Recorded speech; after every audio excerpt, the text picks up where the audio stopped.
రాష్ట్రంలో ఆర్థిక పరిస్థితి ఇబ్బందులు ఉన్న రైతులకు, ఉద్యోగులకు, మహిళలకు సంక్షేమ పథకాలకు ఎక్కడ ఇబ్బందులు లేకుండా చర్యలు తీసుకుంటున్నామని మంత్రి పొన్నం ప్రభాకర్ అన్నారు. సిద్దిపేట జిల్లా హుస్నాబాద్ మండలం పోతారం గ్రామంలోని ఐకేపీ వరిధాన్యం కొనుగోలు కేంద్రాన్ని మంత్రి ప్రారంభించారు. కొనుగోలు కేంద్రంలో రైతులకు ఎలాంటి ఇబ్బందులు లేకుండా చూడాలని అధికారులకు సూచించారు.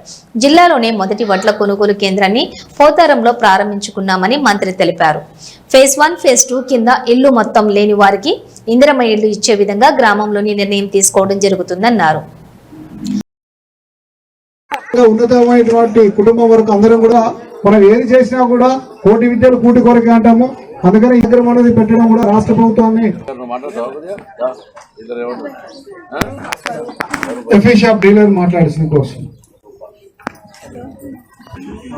అందరికీ నమస్కారం. నేను డీలర్ను కార్యక్రమం ప్రారంభిస్తున్నా. గ్రంథాలయ సంస్థ చైర్మన్ గారిని మాట్లాడాల్సిందిగా కోరుచున్నాను. అందరికీ నమస్కారం. గుర్తింపైంది మన వైఎస్ రాజశేఖర గారు ముఖ్య మొట్టమొదటి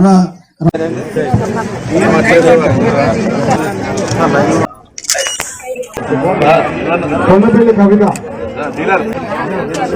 ఉపయోగించేటువంటి సన్నబియ్యం పంపిణీ కార్యక్రమం మొన్న ఉగాది రోజు ముఖ్యమంత్రి గారు నల్గొండ జిల్లాలో ప్రారంభోత్సవం చేశారు.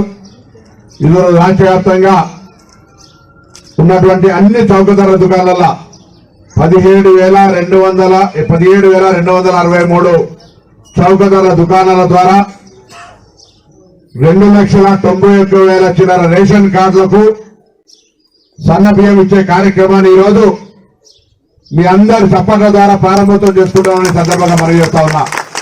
ఇంతకుముందు దొడ్డ బియ్యం ఇస్తే ఇంటికి తీసుకోకముందే 2 రోజులకి ఇచ్చేయడమో, చౌకధర దుకాణానికి వాపసు 5-10 ఇవ్వమా మాకెందుకు ఎవరు తింటారనే మాటనో అనేక రకాలుగా ఇబ్బందులు ఉండే.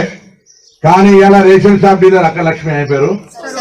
స్వరూప్ అక్క దగ్గర ఒకవేళ రేషన్ కార్డు ఎవరు మిగిలిపోతే ఇంటికి వచ్చి తీసుకుంటారు. ఇప్పుడు ఎవరు ఊకోరు.